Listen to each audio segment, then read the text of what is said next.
Today's Wednesday, April 1st, 2020, April Fool's Day. That pretty much describes every day of the Trump White House. Coming up on Roland Martin Unfiltered, the White House is having their coronavirus task force update right now. Well, in fact, Donald Trump is actually talking about drugs, a war on drugs. Dude, we see what you're doing. This is a damn joke. We're joined by Atlanta Mayor Keisha Lance Bottoms to talk about what's happening in her city when it comes to the coronavirus. Also, how do victims of domestic abuse deal with being locked in with their abuser? We'll discuss that. Plus, 12 prison employees in Florida have tested positive for the coronavirus. What does that mean for prisoners? Also, my man D Nice will join us, talking about club quarantine and how he's just turned into an international superstar DJ. Plus, the Alabama school board member goes off because not enough money is being spent on black students. We will talk with her. And Donald Trump admits Republicans want to suppress the vote. He actually said it. And Samuel L. Jackson has a message for you. Stay the fuck at home. It's time to bring the funk on Roland Martin Unfiltered. Let's go. Whatever the miss, he's on it. Whatever it is, he's got the scoop, the fact, the find. And when it breaks, he's right on time and it's rolling. Best believe he's knowing. Putting it down from sports to news to politics. With entertainment just for kicks, he's rolling. It's on go, y'all. It's Roland Martin, Rolling with Roland now.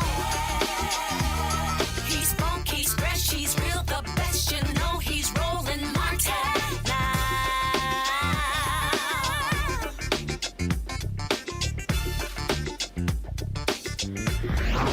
Martin. All right, y'all. So right now at the White House, y'all going to get a kick out of this, okay? Donald Trump is actually standing on stage with generals and the military talking about the war on drugs. Y'all can go to the shot of my video, please. Actually, it's a joke. What's actually happening right now. Y'all, it's a coronavirus. So he kicks this thing off with this big old announcement of how they're targeting narcotic operations. We know what the hell you doing. You're now turning this damn daily press conference into 48 hours. We know what's going on. Anyway, y'all, the game recognized game. All right, as of today, there are 207,535 cases of COVID-19 in the United States in 3 U.S. territories. 4,609 people have died as a result of the virus.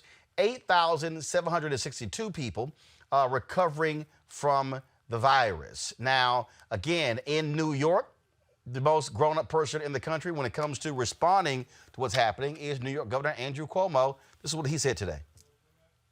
In this war, we must plan forward for the next battle, meaning we have been behind from day one. This virus has been ahead of us from day one. You don't win a war that way. The next battle is the apex. The next battle is on the top of the mountain. You see that curve? You see a curve? I see a mountain. The next battle will happen at the top of that mountain. That's where it is going to be joined. And that's where the enemy either overwhelms our healthcare system or we are able to handle the onslaught of the enemy. On a personal basis, on a social basis, on a systems basis, we're never going to be the same again. We're not going to forget what happened here. The fear that we have, the anxiety that we have, that's not just going to go away.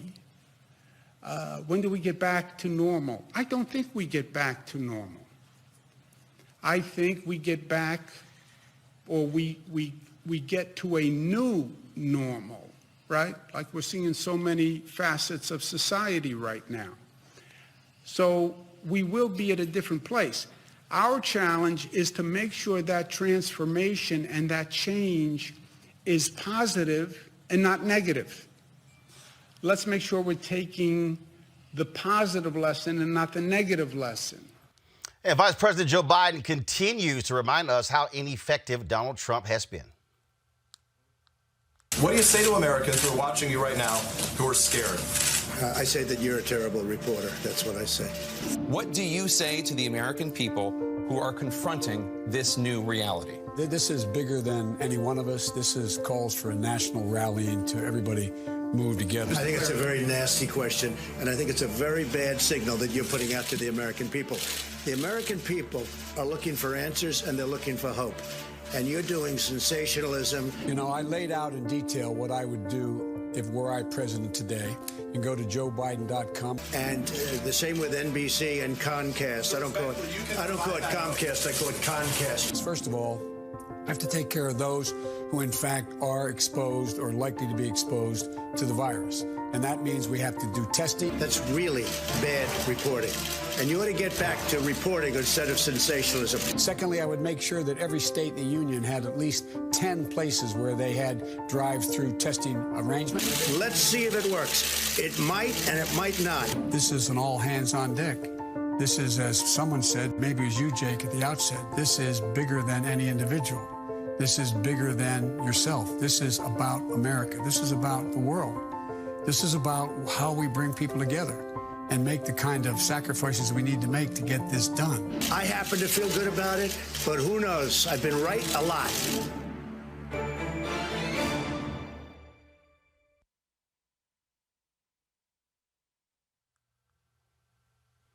A recent poll shows that Donald Trump's disapproval numbers are declining after a short coronavirus bump. Now 44% of those polled approve of his handling of the virus, while 51% disapprove. Vice President Mike Pence predicts the spread of the coronavirus in the U.S. will be comparable to that of Italy.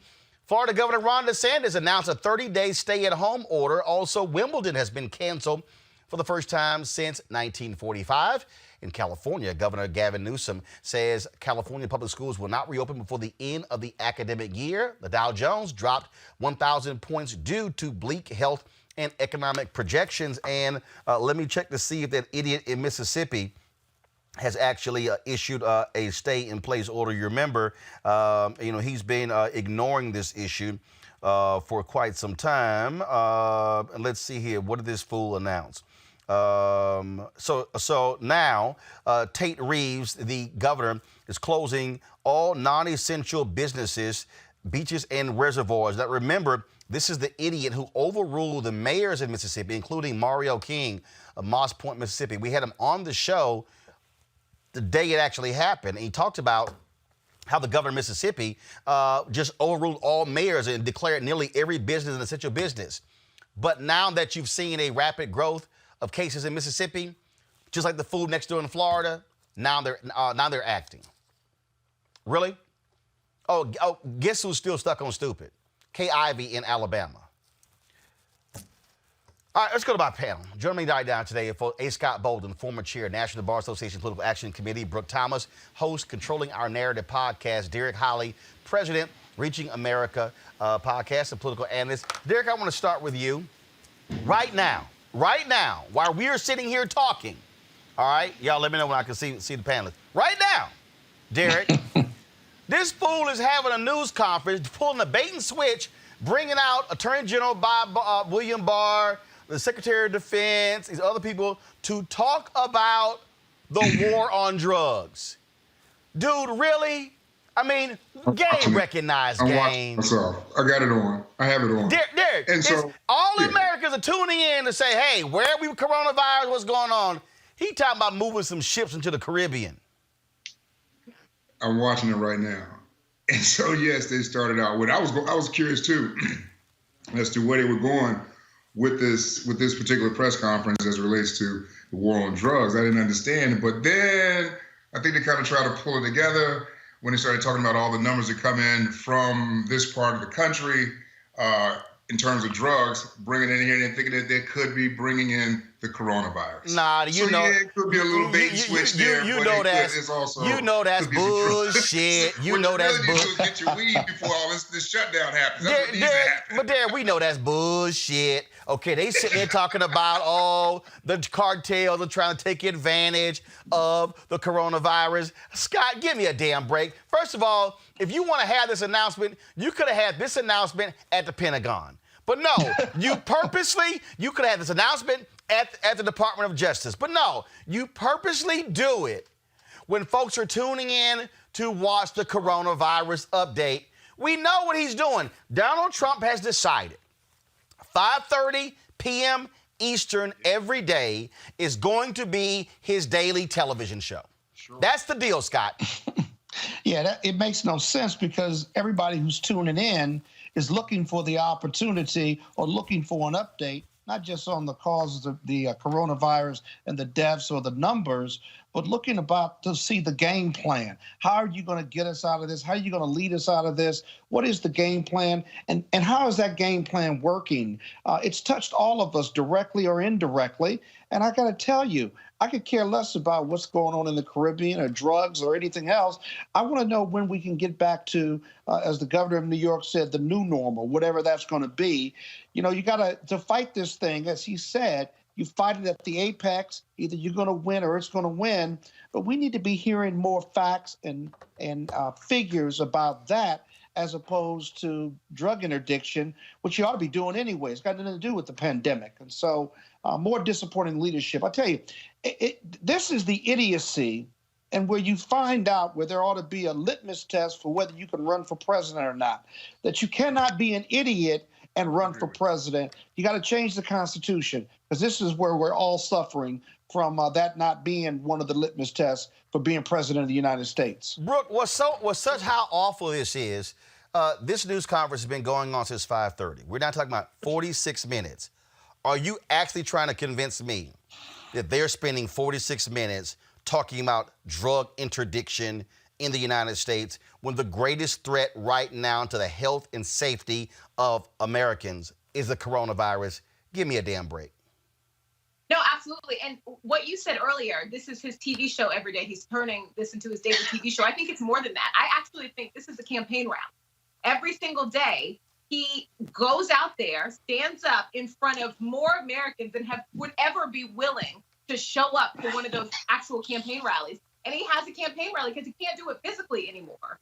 And what is happening right now, this weird conversation about the war on drugs, pair that with his tone yesterday, and then the day before that with the weird conversation of, impeachment, the impeachment talk, that's what ruined all of this. All of that is just a distraction because Trump has finally gotten to the point where he realized he failed. He is the reason, and his leadership, his lack of leadership is the reason why the numbers look like they do right now. And it's all a distraction. It's just a distraction. Because now you're focused on this and not his failure. Right. So, Anthony, you can go to my iPad. So now all the generals have walked off. You're going to see it in a moment, and now you're about to see the medical people come out. Derek, here's what's so funny. Literally during this deal, he goes, I now heard that I'm #1 on Facebook. That's nice.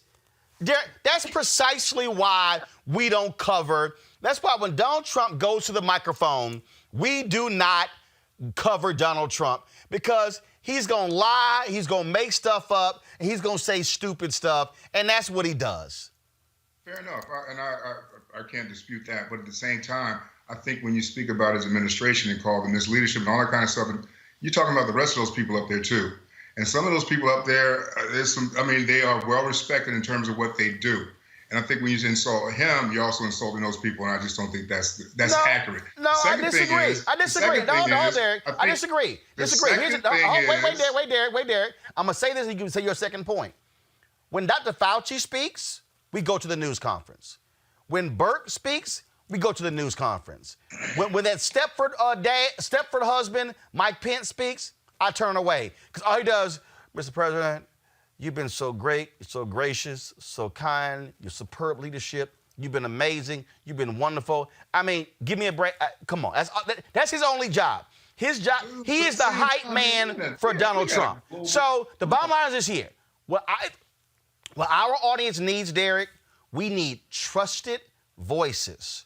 What we don't need are people who are going to stand there and lie, make stuff up, and that's Donald Trump. Go with your second point. The second point I was going to make, as I was saying, we're in a global pandemic right now.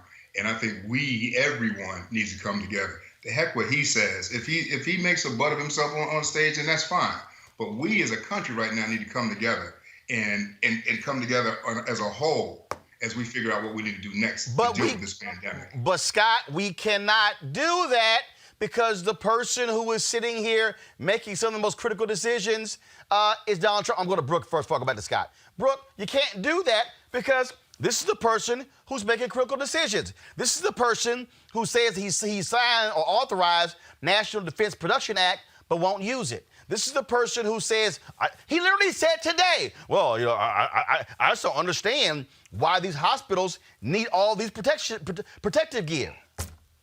No, exactly. And I don't think it is disrespect to the people standing behind him. That's actually one of the failures of his leadership, is that when they were giving him the information, he wasn't listening to them and making decisions based on that. It seems that he was completely ignoring them, and that harmed us. So it's not to say that those people, the scientists and the experts, haven't been doing things the right way. It's that they're not the leader. They're not the president of the United States. And as much as we want to say, oh, ignore him, he is the reason. His lack of movement on this is the reason. His rhetoric is why Liberty University opened up and all of those kids immediately sick. It does matter what he says, unfortunately.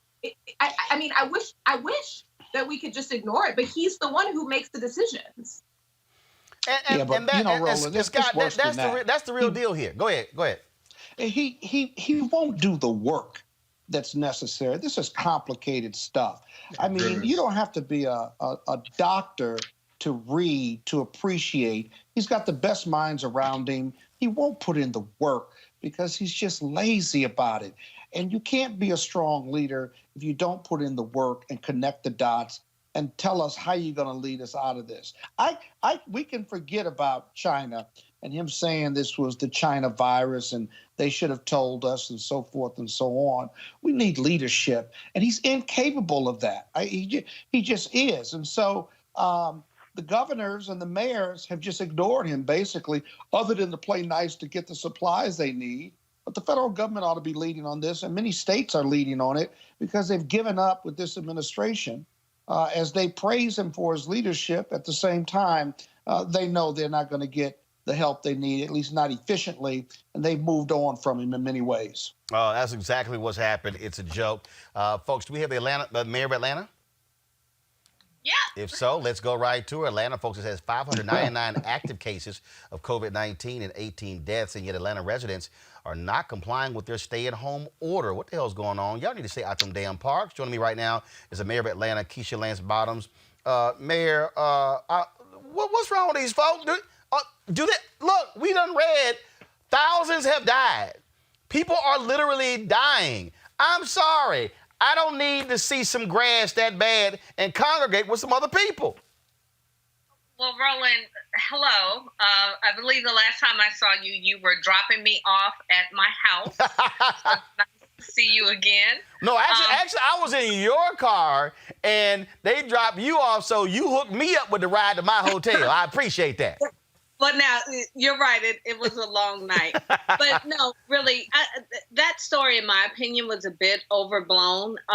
People, by and large, have been complying with the order. We have the Beltline that runs through Atlanta. It's a beautiful walking trail that so many people are familiar with. And what's happening is that people are congregating there, and they are still going into parks and playing basketball. So we do have some problem spots, but what concerned me most of all, a couple of days ago, I got in my car and I rode from one end of ML King Drive to the other end. And, you know, in every African-American community, ML King Drive really is representative of the heart of the community. Mm-hmm. What did disturb me was what I saw during that ride, that many African-Americans, especially young people, are not taking this seriously. Congregating in front of, you know, the barbershop or wherever they're hanging out, all these places that should be closed. And I think what people continue to miss is that this is happening to us too. And even if you're asymptomatic, you're taking it home to your aunties and your grandmothers and your mothers. And we have all of the underlying conditions in the African-American community that make this virus deadly. We have asthma, some of the highest asthma rates in the country, high blood pressure, diabetes. You go down the list, it's prevalent in the African American community. And so I think, it really is about messaging. And I've reached out to some of our local influencers yesterday, asking could they please put it up on their IG pages and talk to people in whatever way people will receive this message, because clearly they're not getting it watching network news. They've got to receive it in a different way, and people have to understand no matter what your age is, people are dying. Well, and you talk about passing on to older people. Look, we've done the stories on the numerous numbers of individuals who are in their 20s, in their 30s, in their 40s, who are dying. Yesterday, we talked about one guy, he lost both of his parents, but we had of course, the young brother, a college student in Michigan, who, about to graduate in a few weeks.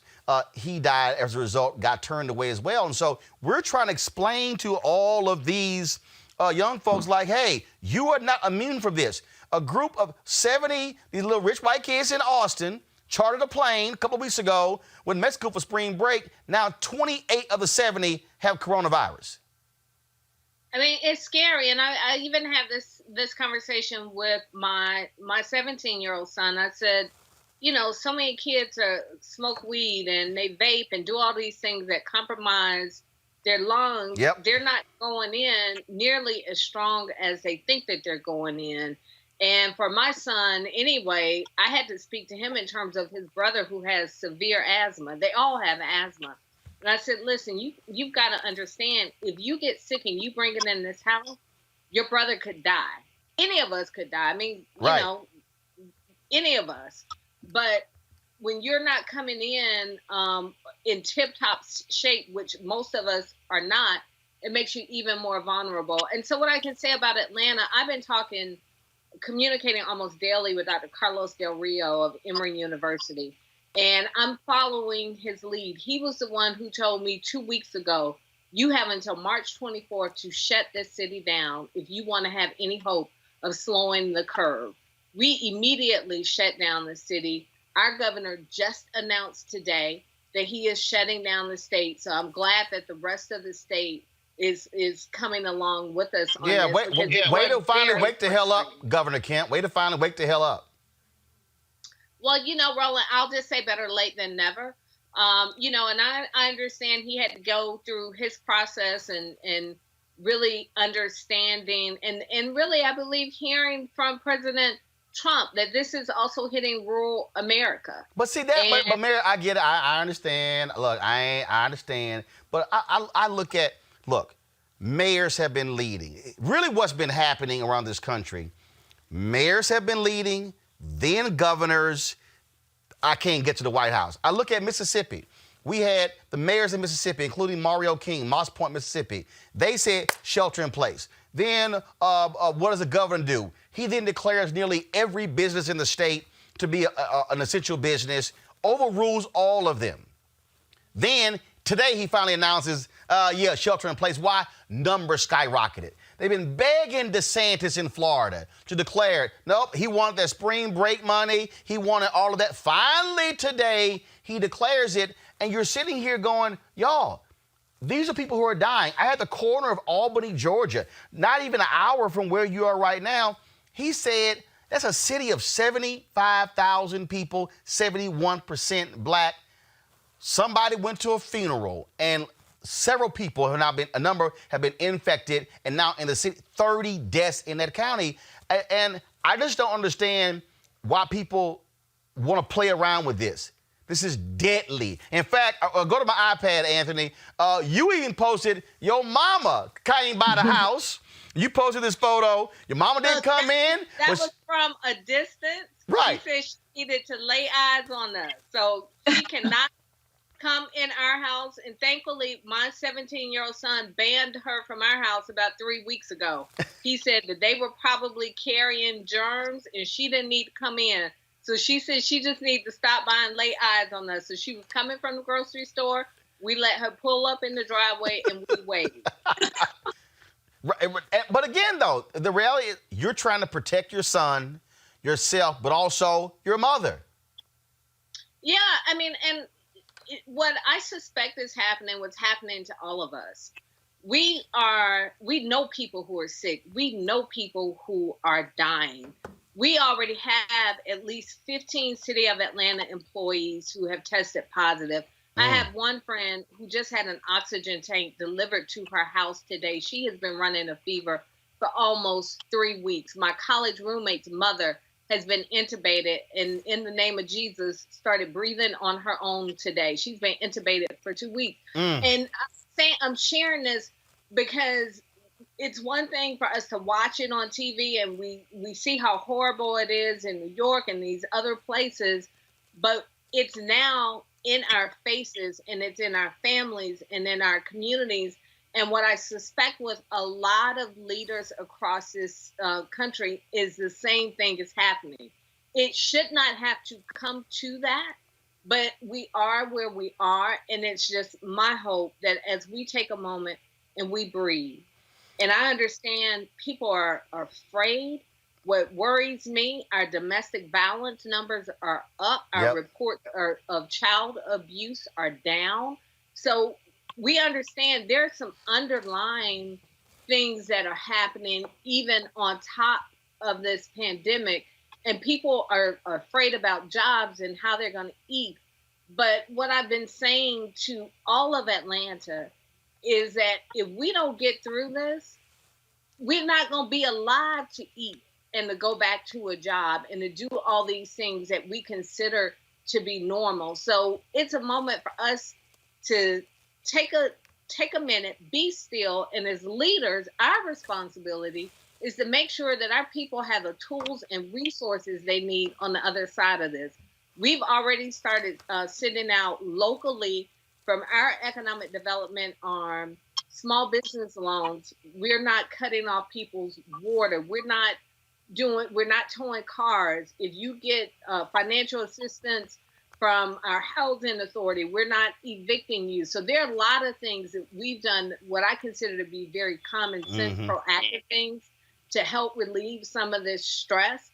But elections matter. Yep. I'll just say that. Absolutely. If we don't understand at this point that elections have consequences, I don't know what else will show us that. Well, we're certainly seeing that, I think, out of D.C. To have the person sitting in the Oval Office, I can't call him president, sitting in the Oval Office questioning why do hospitals need so many masks and gowns. That, to me, is just beyond idiotic. You've got governors who are begging. Look, you announced last week nearly all the ICUs in Atlanta hospitals are filled up. They're being ravaged down in Albany, Georgia. I mean, this thing is happening, and you have someone who refuses to even deal with these companies who are also jacking up prices. These companies who are trying to charge hospitals $6 and $7 and $8 and $10 for a mask when they normally cost $1. You need leadership to say, hell no. Time of crisis, we're taking this thing over. In fact, I saw a video before I talked to you. The FBI raided the home of one guy who was hoarding some 5,000 boxes of masks. He was trying to sell them up in a massive markup. He got his apartment raided by the FBI. You would think the federal government would use the powers to say, if you're talking about this is a war, you have to act like this is a war, and you can't have companies jacking up prices and forcing city officials like you or hospital districts or counties or states to spend millions more for something that costs pennies. You're right, Roland. And in the same way that our hospitals and our medical professionals need this PPE, we've got sanitation workers, we've got parks and recreation workers who are passing out food to kids. We've got police officers who need it. And what I just had a conversation with my team before going on with you. And what I said to them, when we finally get our PPE, treat it like you're getting some gold bars and some diamonds, because this is the hottest market for this PPE. And it is frightening when you see that our national stockpile has almost been deleted. And what it says to me, this is simply a lack of preparation. And so when I even look at our response from our city, there are a lot of things you plan for as mayor, and you have to anticipate things that that may come up. I didn't anticipate a pandemic. And, Right. But what I can say as a city, you are prepared because you have an emergency preparedness plan in place. You have reserves, your rainy day money in place, and you're able to mobilize. And what it looks like to me is the federal government was just caught flat-footed, as if this couldn't happen. And again, I'm taking it back to elections. This is why elections matter. You know, people would say, oh, he's going to get us all killed. I don't think anybody ever thought it would be through a pandemic. And when you don't have leaders who value preparation and who value all communities, then you are in a situation in the same way that we had to respond to Katrina because the nation didn't show up. Is the same way we're having to respond locally because we can't depend on our leaders at the top. And I mean that leader, not all of our leaders, that leader at the top. We've got to be able to see about ourselves as local leaders. And I'm just glad that governors and mayors across this country are making the tough calls. Atlanta Mayor Keisha Lance Bottoms, we appreciate it. Stay safe, and thanks for all your leadership. Thank you. All right, then. I want to quickly go back to my panel. Scott, again, that's what leaders do. They lead. She gave the order before the governor did. The reality is there are people who were chirping at California Governor Gavin Newsom 2 weeks ago, but experts are saying his decision 2 weeks ago and the decision in Washington State has likely saved thousands of lives because they took the action. But here's the other deal. There were mayors who made those decisions in San Francisco, in Fresno, and this is the point. Lives are being saved because people took it seriously 2, 3, 4 weeks ago, unlike this idiot in D.C. In fact, we are now 1 hour and 7 minutes into this news conference, have yet to hear from Dr. Fauci, have yet to hear from Dr. Birx, because I'll tell you why, Scott. He saw what happened yesterday. They got too much attention, and so therefore he wants to monopolize the whole stage. Go ahead. I want you to be wrong about that, but I know deep down that you're not. I've said it before on this show. Dr. Fauci is who America is going to listen to, and he's the most powerful man in America during this pandemic time period. Now, it'll be interesting. Keisha Lance Bottoms, the governor of California, all of the local and state heroes in this pandemic, Governor Cuomo, are just getting high marks. And it'll be interesting once we'll get through this, and we will get through it.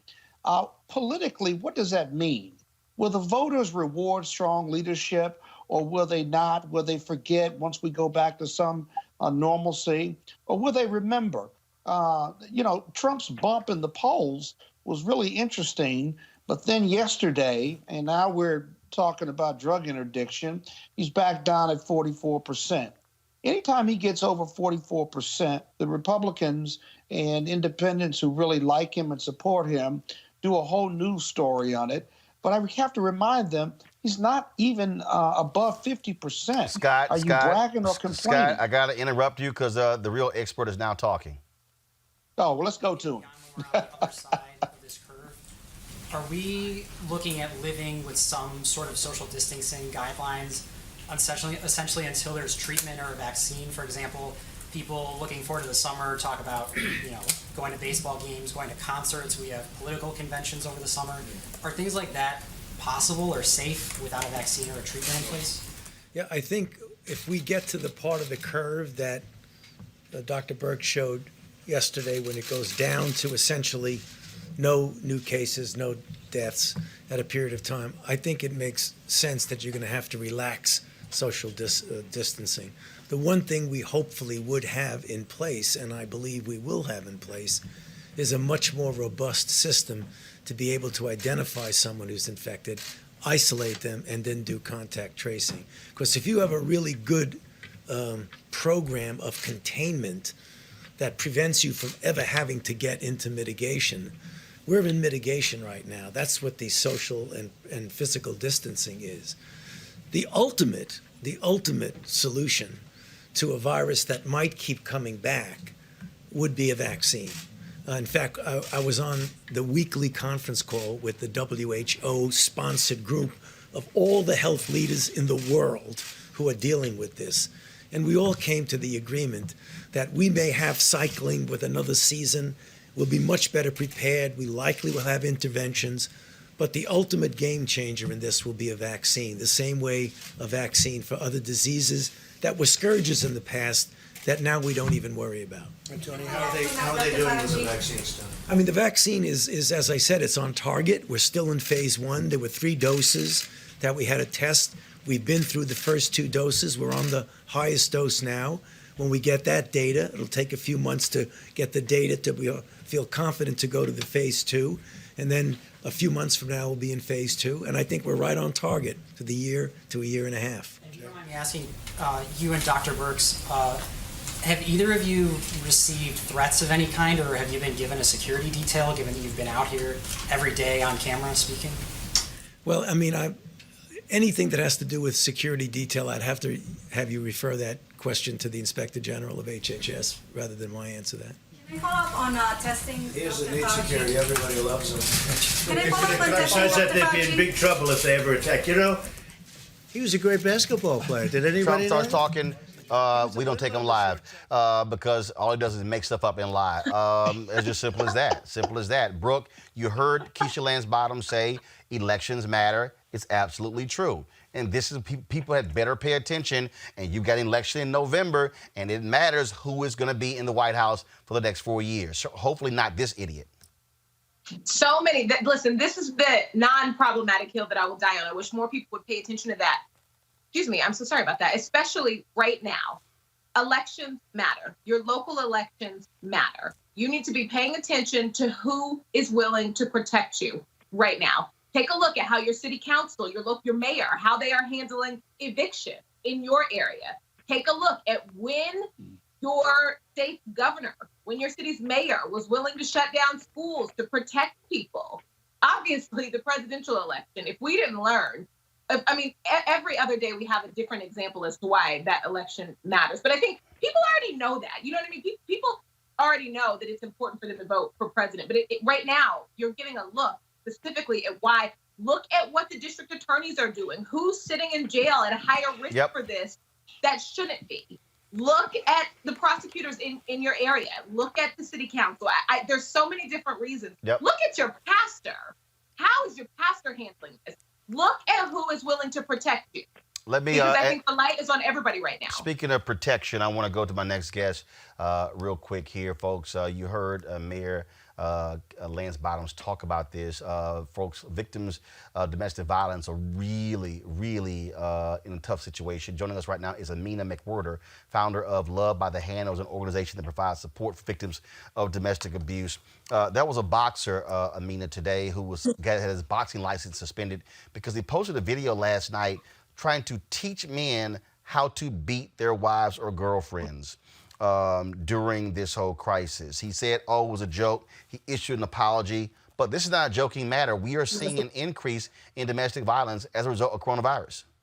Absolutely. First of all, thank you, Roland, so much for this opportunity to be able to talk about this. This is a serious situation because outside of COVID-19, domestic violence numbers are on a high on a daily basis. People don't understand when it comes to domestic violence that it's domestic violence.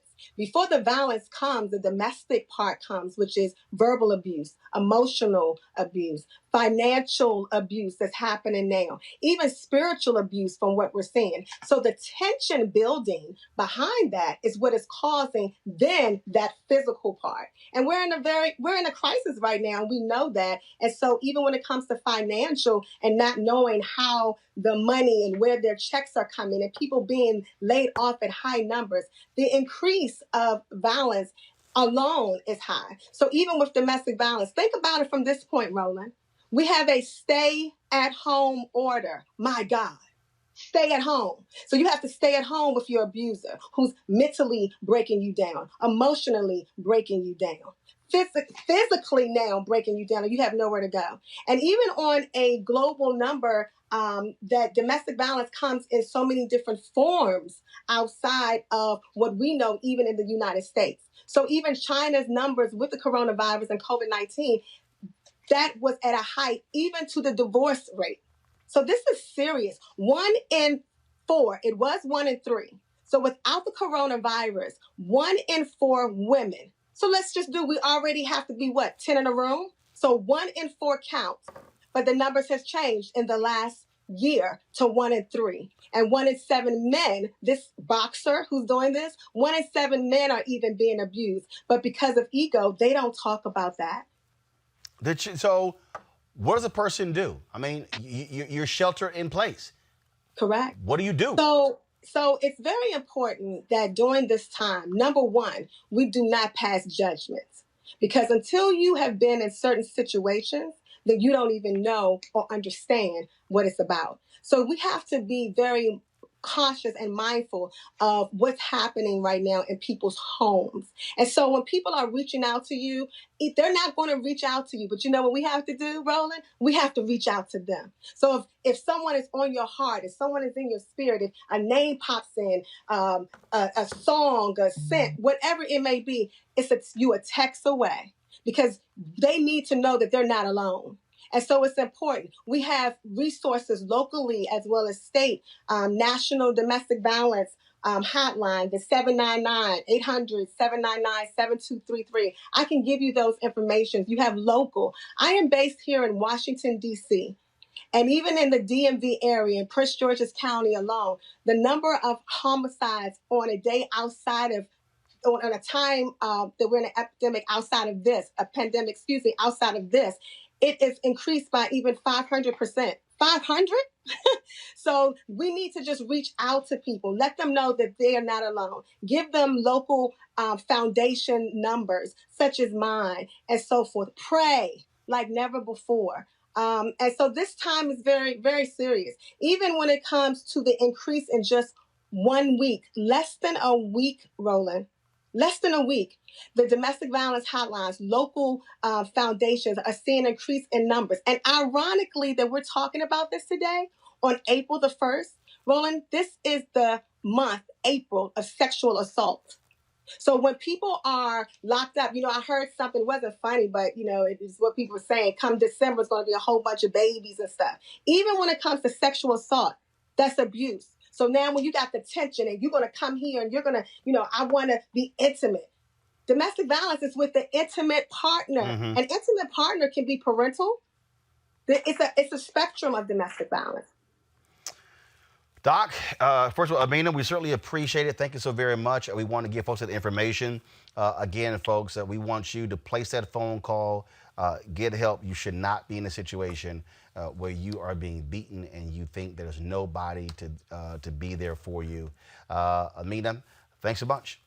Thank you so much, and I pray for all of us, and be mindful that we are here together. Thank you, Roland. All right, you take care, folks. Amina McWhorter, founder of Love by the Handles. Got to go to a break. We come back, we're going to chat with D Nice. Have any of y'all been part of his club quarantine? Any of y'all? Brooke, Scott, Derek?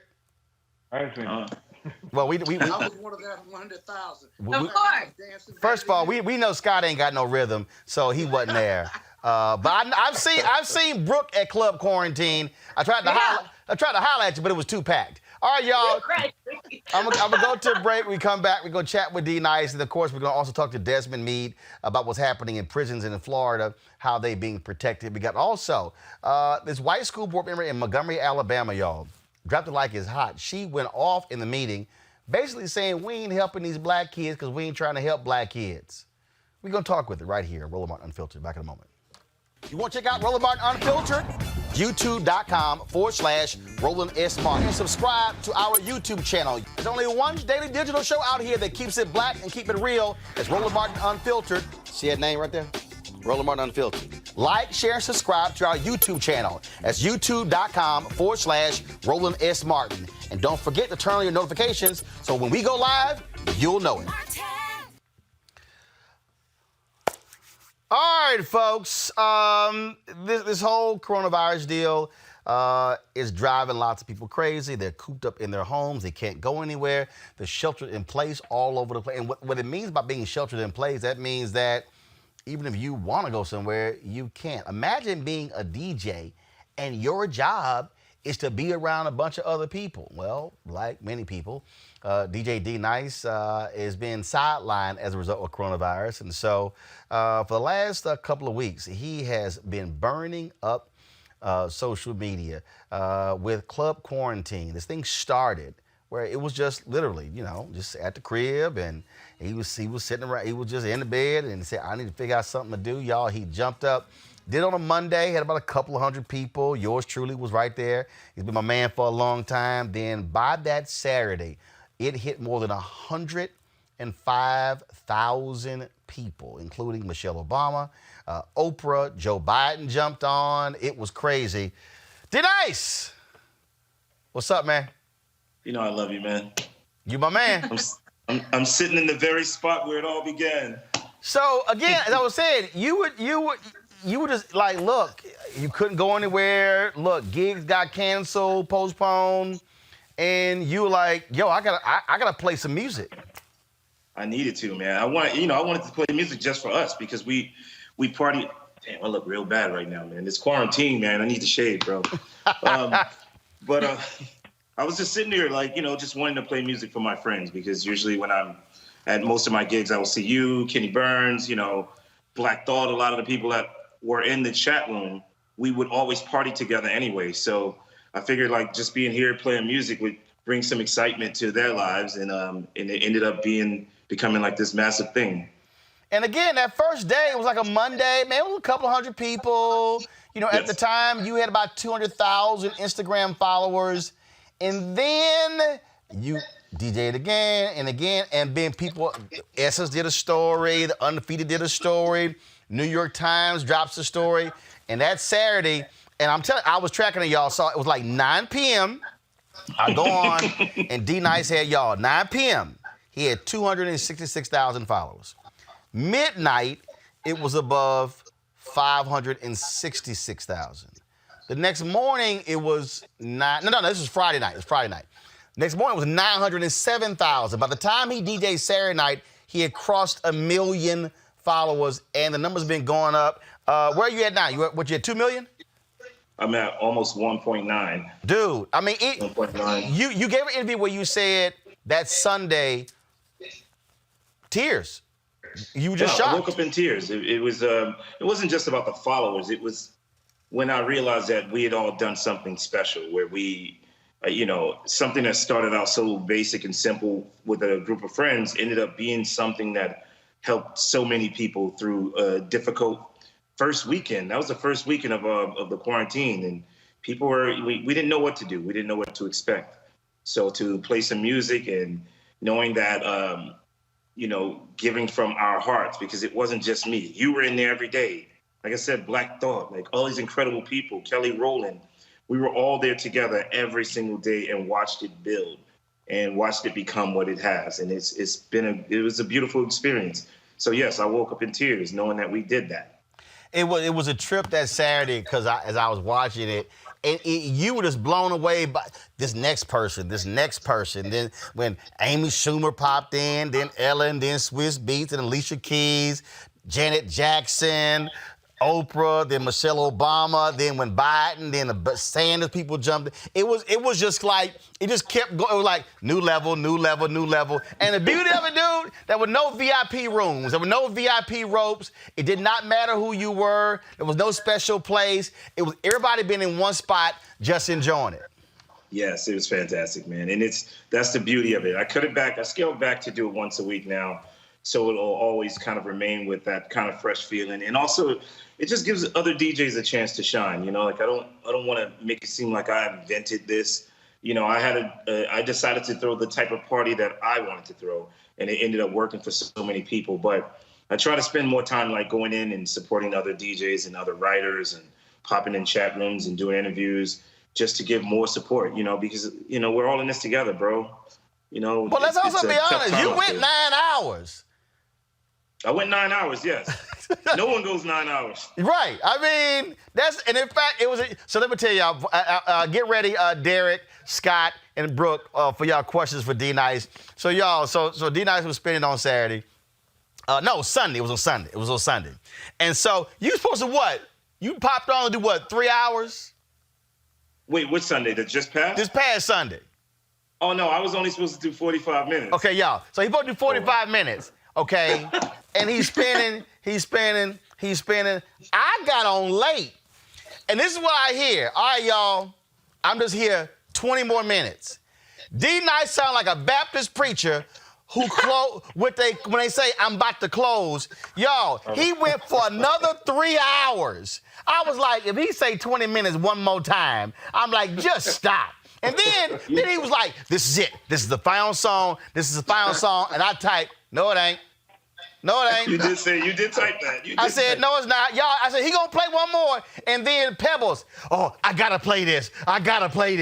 Pebble. And then he played it. Then a few more. I tried to tell y'all. Listen, man, when you have Halle Berry in your chat, in your IG live, and she's like, D, play more music. How do I say no to that? I mean, you just don't say no to Halle. I concur.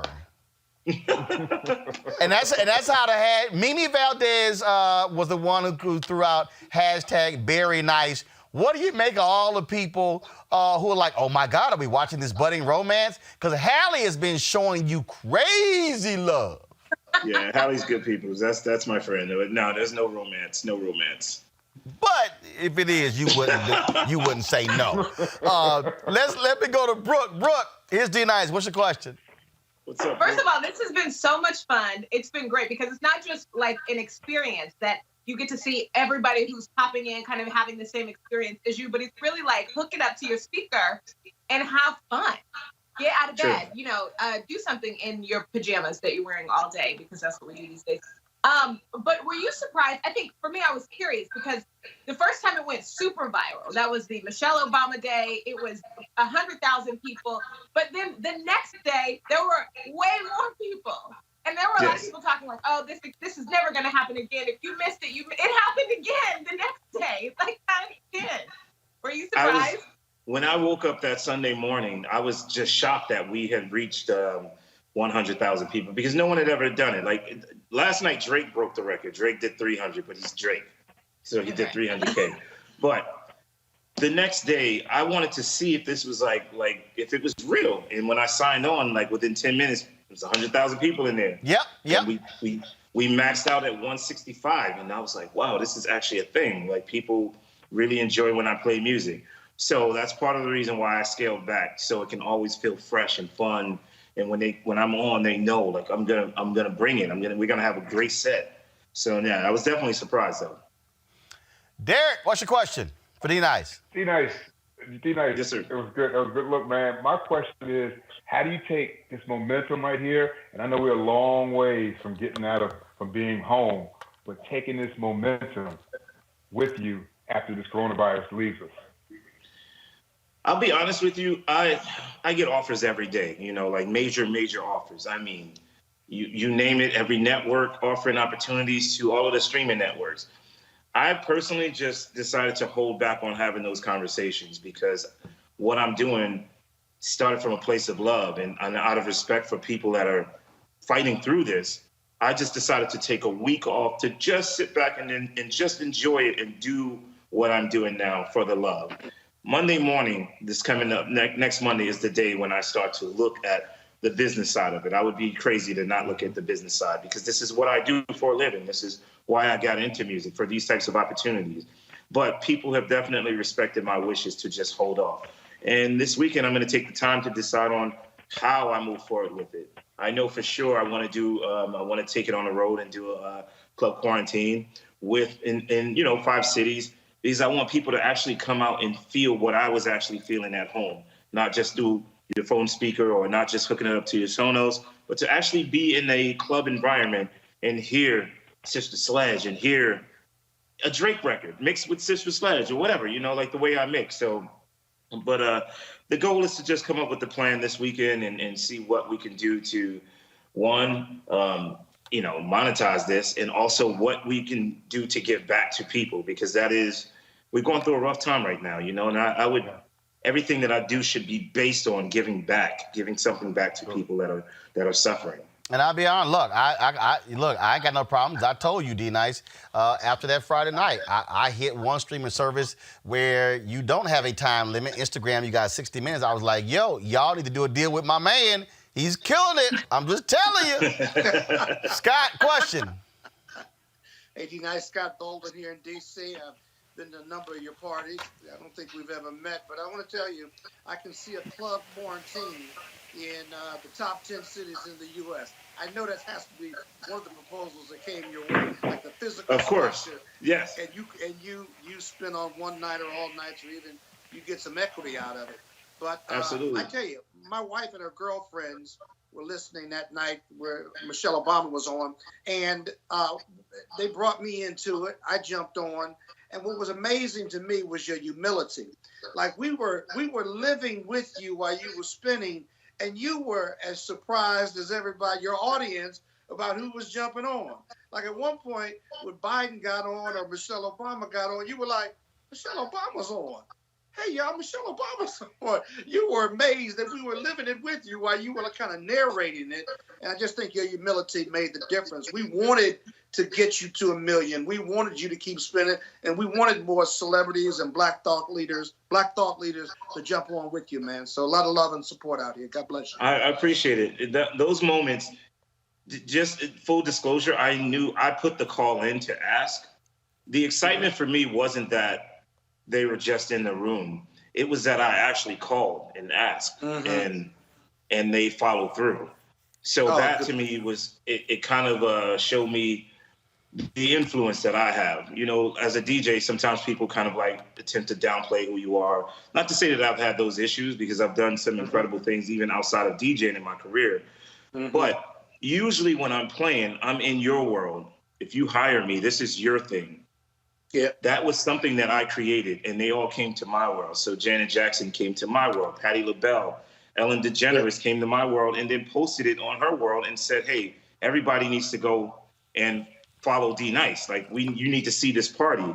Or Mark Zuckerberg probably had no idea who I was, and you know what? He was in there. He owns Facebook and Instagram, and he was in there. So, and it just kind of showed me like the influence that we have as African Americans, and we're leaders in this culture.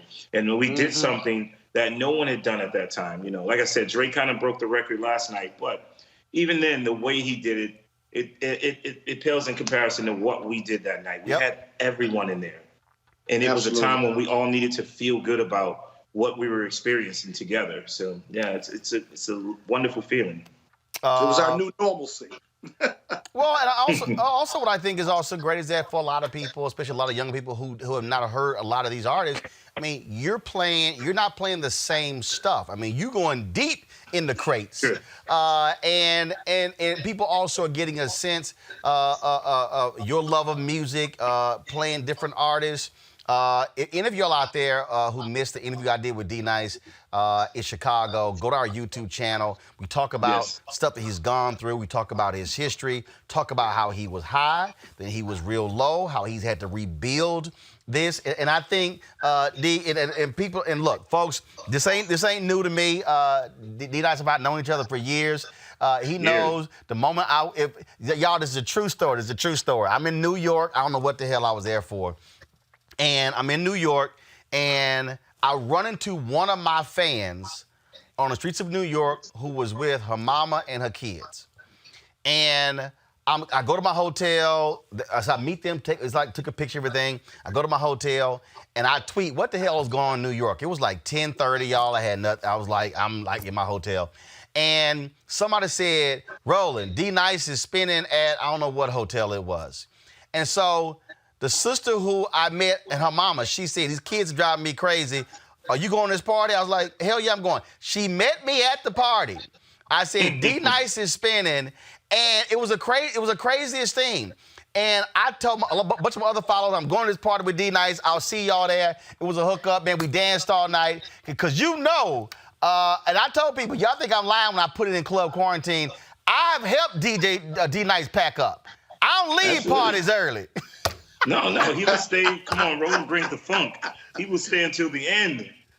I don't believe in leaving early. Nah, you know, I'm always happy. Whenever I see you, I know it's definitely going to be a party because you'll go straight to the stage, man.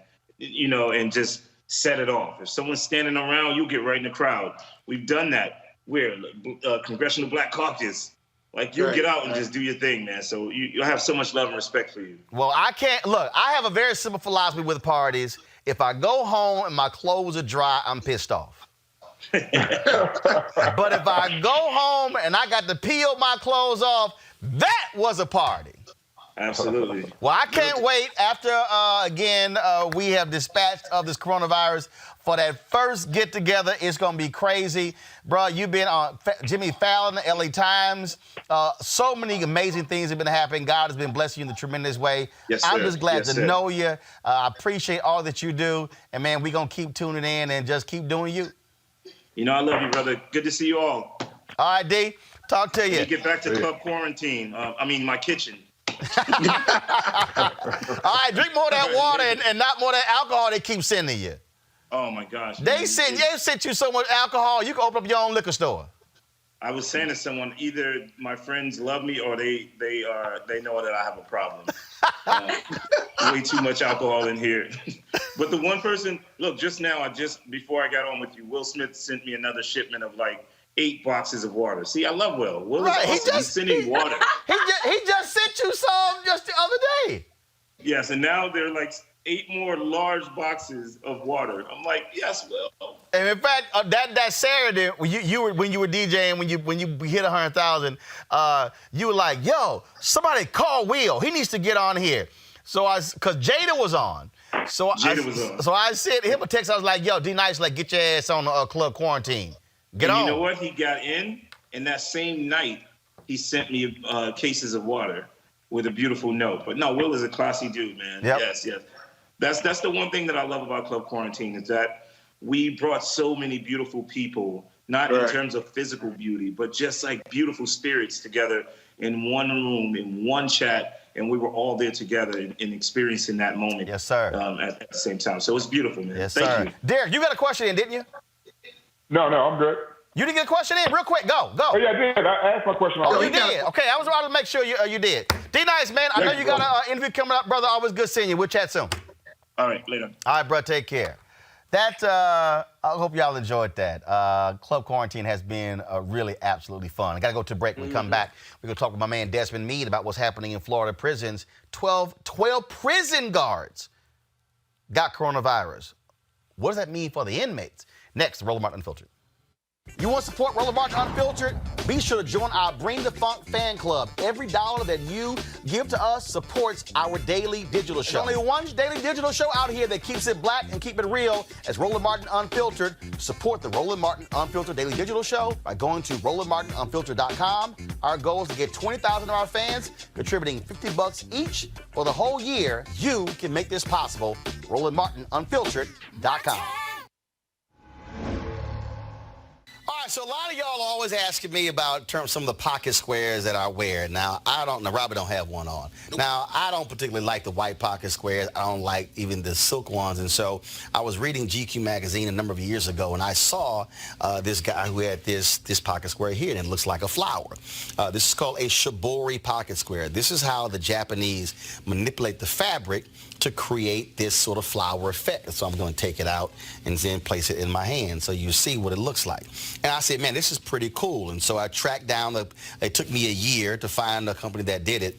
And so they make these about 47 different colors. And so I love them because, again, as men, we don't have many accessories to wear, so we don't have many options.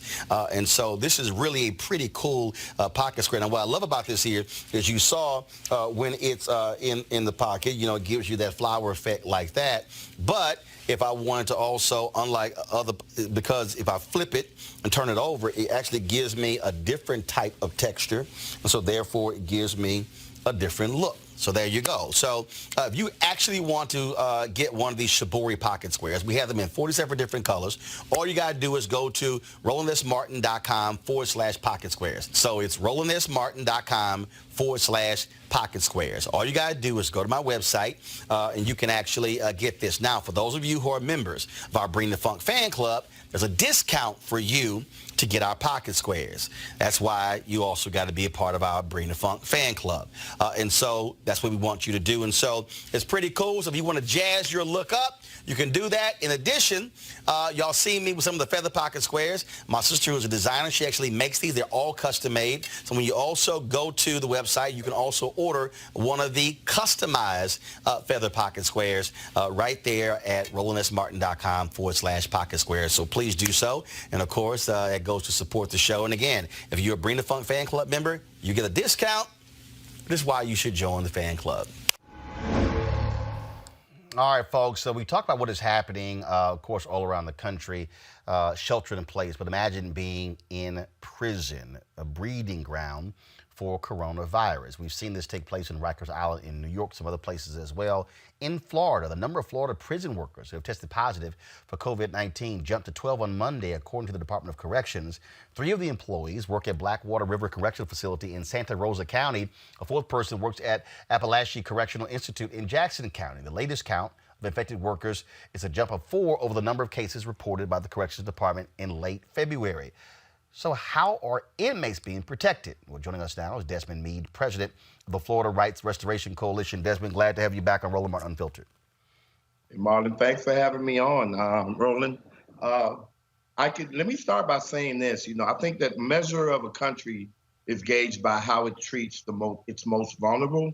And so when we're talking about the coronavirus, a lot of folks, place a lot of attention on the elderly. But believe it or not, there's a greater concentration of these pre-existing medical conditions that makes a coronavirus dangerous to folks in prisons than you have in this country.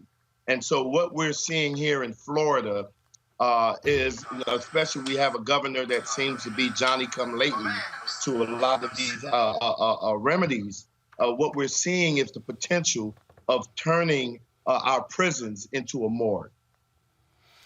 And you have to have a response to it. When you talk about distancing, the reality is you have people who are congregated in very tight spaces. Yes, and you're right. On March 17th, we wrote a letter to the governor, and how we was approaching this pandemic was that there are several ways that we can alleviate or relieve some of the potential of the coronavirus ravaging prisons. One way is releasing people early. You have a lot of inmates that are over 65 that are terminally ill that could be released. You have a lot of inmates who are less than a year from being released. The governor could exercise his clemency powers and to get those folks out of there. You have folks who are up for parole that the governor could actually impact. And then, of course, you have folks. We could stem the flow of people who are incarcerated by slowing down the amount of people who are entering into the jails. Right now in Florida, we have over 175,000 people who are behind bars, and that is a recipe for disaster. It is absolutely that. And again, when you talk about, you had Senator Kamala Harris and others who've been calling on the Bureau of Prisons and state prisons to look at this, release low-level offenders, folks along those lines.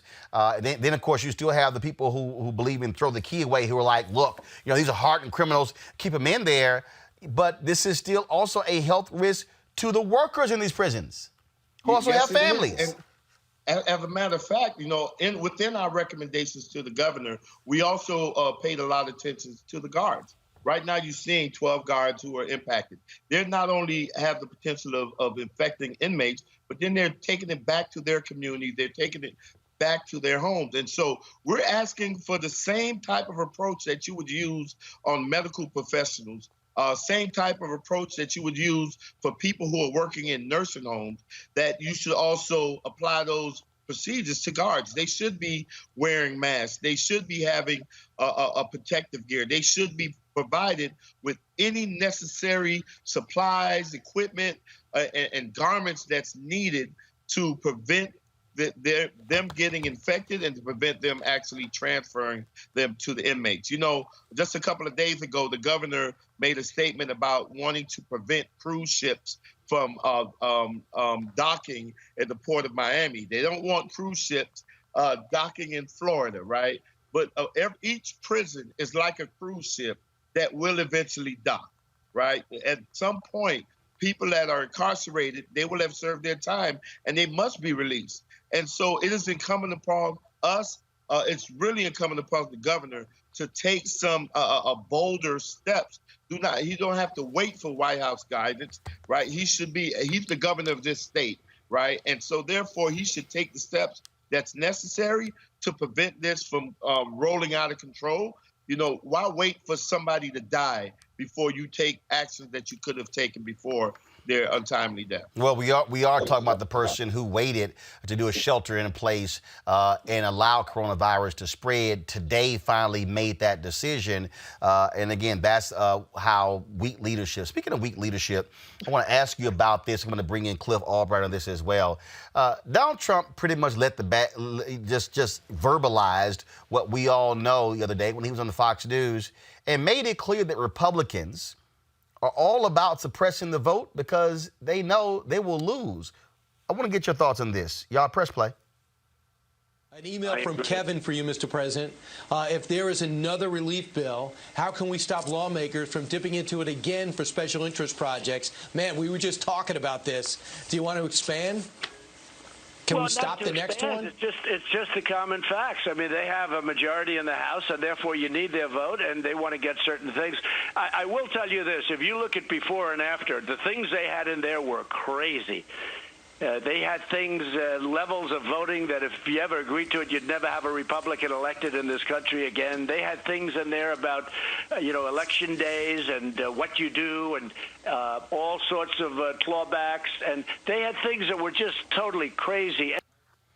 But Desmond, of course, you have the Amendment 4 there in Florida. Y'all been fighting the Republicans there. They lost in court. I saw your tweet this week.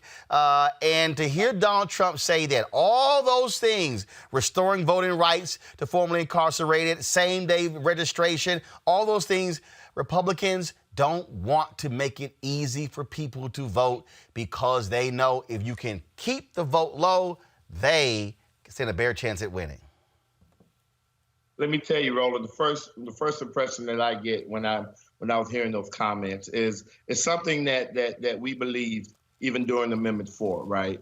And is that I think the biggest problem with what's going on right now with the coronavirus is that it has become politicized, right? When you're talking about Democrats versus Republicans, because whenever anything becomes politicized, the only people that suffer are the regular people like me and you, the people that's out here in this country. But here's the thing, that we know that people have historically not cared as much about people who have been incarcerated or currently incarcerated. We've seen when there was flooding on the East Coast a few years ago, how long it took the folks to actually remove people out of prisons that was flooding, right? That's primarily because no one have anticipated people like me with felony convictions being able to eventually vote, right?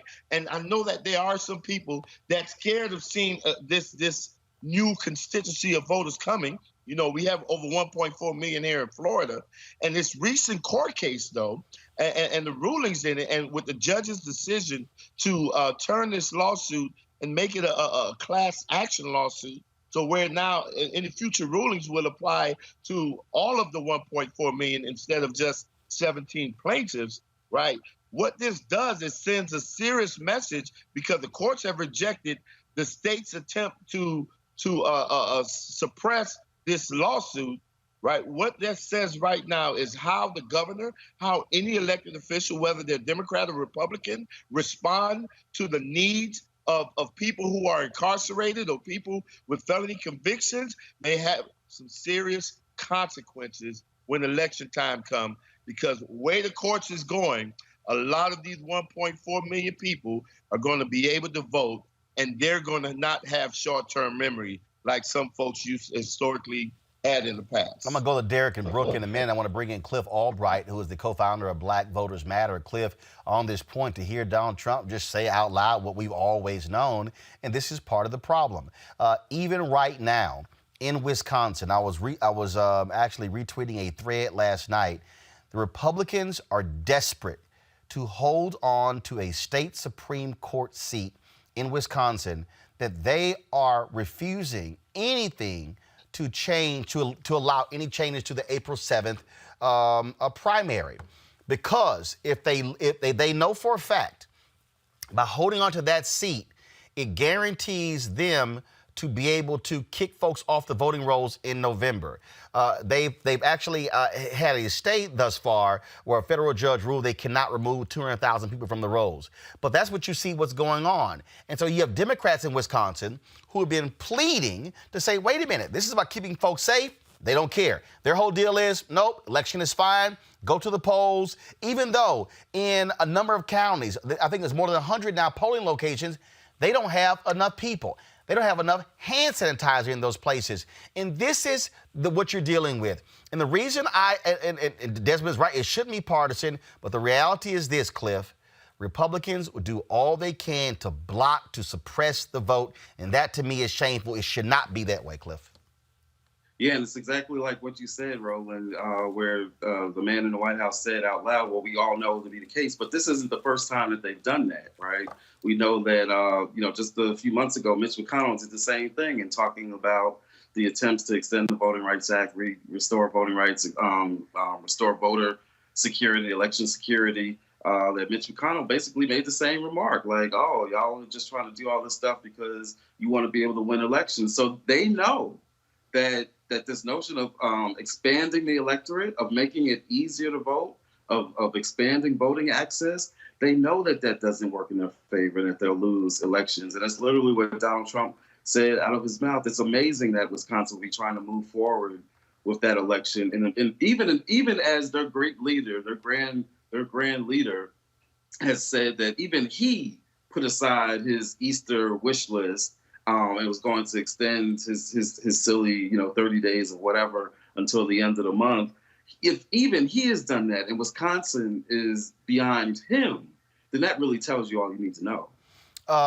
Derek and Brooke, I want to bring you in this conversation. This whole issue, this to me should not be a partisan issue. First of all, there's no affirmative right to vote in our Constitution. It really is. We really don't have a federal election. We have state elections. Derek, I want to start with you. This is where Republicans of conscience, you said it before, Republicans of conscience, conservatives should be saying to the party, stop getting in the way.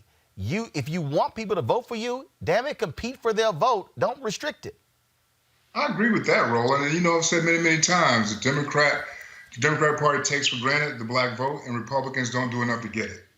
At the same time, black people need to get off their ass and go vote. Now, you and I, we talked about this on your show a few weeks ago when I was on the show. And the thing about it, in 2016, it was this is according to the Pew Research Center, it was the lowest turnout ever since we've been tracking elections for African Americans. 59.6% people came out in 2016 after a record high in 2012. So the candidates also have to do a better job of their messaging to get people out to vote. But the point, Brooke, to me, it doesn't matter who the candidate is, it doesn't matter who the party is. What should be happening here, very simple, and that is these politicians should get held away. You should have nonpartisan commissions who are governing these elections. You shouldn't have these secretaries of state who are putting their thumb on the scale, changing the rules to benefit their parties.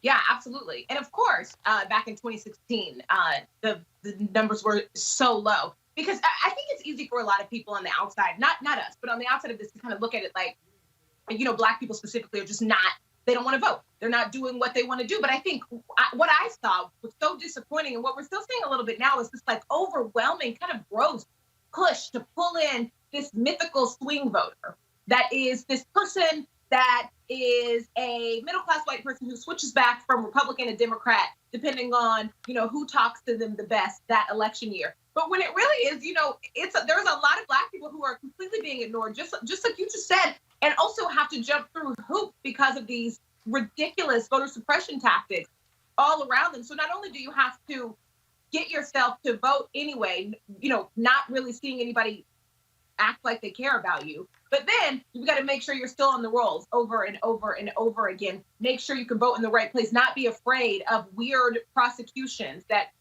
we've been seeing.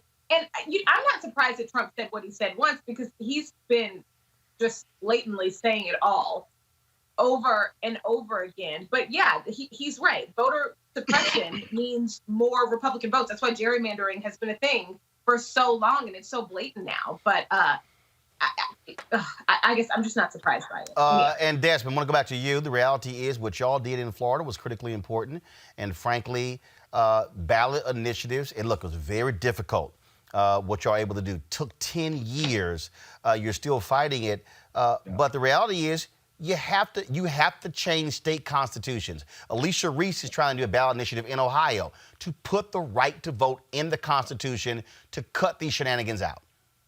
And I think one important element of that, Roland, is the fact that, we didn't have any politicians involved in our campaign, right? And I really do believe that part of our problem is that we can't pin our hopes on the individual, right? We have to pin our hopes on ourselves, right?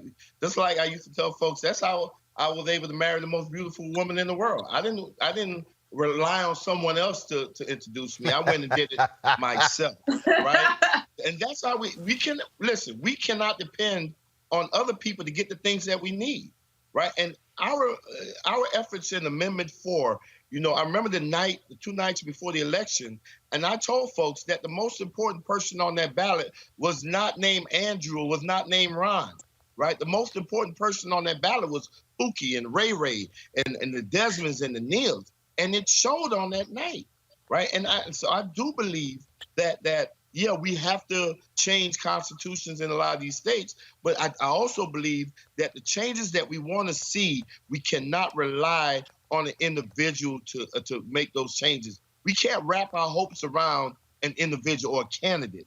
We need to actually wrap our hopes around our community and mobilize our community along some values that we all share.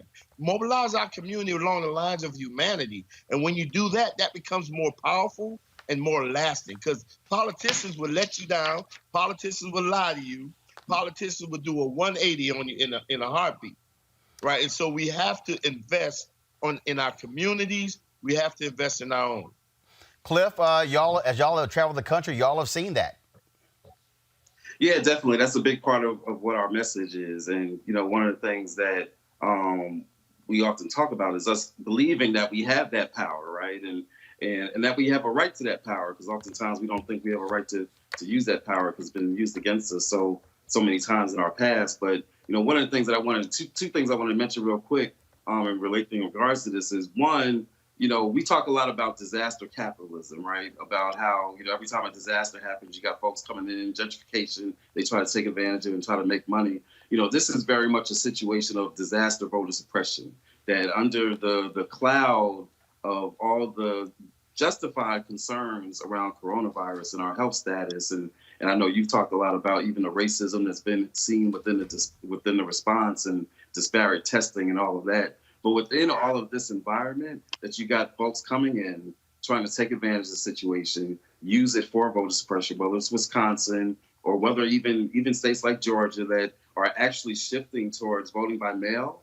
But we always have to be careful because the devil's always in the details. And so it's not just about whether they shift to voting by mail, right? When you shift to voting by mail, are you sending a prepaid envelope along with that ballot to make it easy for folks to send that ballot back or that ballot request back? Because if you don't do that, then that's the same thing as when you move a polling place 5 miles down the way. Every time you do something like that, that it's going to have an impact on turnout. Or if you have a postage, not a postage deadline, but you have a ballot received deadline, meaning that the ballot has to be received by election day versus postmarked by election day. And so there's a lot of stuff within the voting by mail and some of the new policies and some of these options that some of the states are going to that, can sound good on the face of it, but once you get into the details, there's lots of room for suppression to take place in the way that they administer it. I want to do a real round here. Last one, Desmond, I'll start with you. We look at these primaries, and the bottom line is this here. There is going to be an election in November, and we better be fully prepared for folks going all out to figure out as many restrictions as possible. Everything that Cliff just outlined. So black folks better be fully prepared to fight until hell freezes over and then fight on the ice. Yep, so the challenge right now is being able to walk and chew bubblegum at the same time. I mean, we cannot ignore the fact that this coronavirus epidemic is impacting real people, impacting lives in ways unimaginable, right? We have folks who are not working and folks who don't have any source of supplementary income to provide for their families. We have people who are homeless right now on the streets that we don't know what to do with, right? And of course, our brothers and sisters that are in prison. So, but in spite of everything that's happening and the attention that this coronavirus is dictating, we cannot lose sight or cannot lose the eye on the prize or that goal, that ultimate goal that we have. And for us here in Florida, it is really that, we've been silenced. People with felony convictions have been silenced for so long that we're looking at 2020 as our time, our moment to make our voices heard. And we're going to take full advantage of it. But we have to we have to balance, how aggressive are we going to register people to vote and train them and make sure that they're turning into change agents in their communities and bringing their family and friends to the polls or having them vote by mail. And we have to balance that with the fact that we have to also be cognizant of people's needs. Because real life goes on. When I was in jail and I was getting ready to get out, I wasn't rubbing my hands together and saying, man, I can't wait to get out to vote. We had real life issues that I had to deal with first. Where I'm going to live? Where am I going to get funds to pay bills or take care of my family? So these are real life issues that we're facing right now with the coronavirus, and we're trying to do it in such a way or engage in such a way that where we can balance the two. But we're definitely not losing sight of the prize that lays ahead, and that is making sure that people who with felony convictions are making a significant impact. Because we cover the gap in all these elections, not only in the state of Florida, but across this country, in Louisiana, in California, in North Carolina, in Philadelphia, Michigan. We cover the gap, and we want to make sure that our presence is felt while at the same time tending to the needs of our comrades. Derek, it is going to be a tough fight, pure and simple, when it comes to what's going to happen over the next few months in November for these not just presidential elections, but senatorial elections, congressional elections, gubernatorial. You got legislatures that are up for grabs as well. It is going to impact us if this coronavirus, if we have not made this thing extinct by the fall. Absolutely. And unfortunately, I look at what's happening, and even, the article you're talking about, Wisconsin, that kind of thing, and the other brother was talking, I think any change right now in our electoral system is going to have a negative impact on the African-American community. And I say that just because on a whole, we just don't like change. And if we start talking about asking people to mail in a ballot and we haven't provided that return envelope, I think we open up a whole can of worms, like we said, a whole nother type of voter suppression. I think any type of change, if it hadn't been tested before we implement it, I think we open up voter suppression.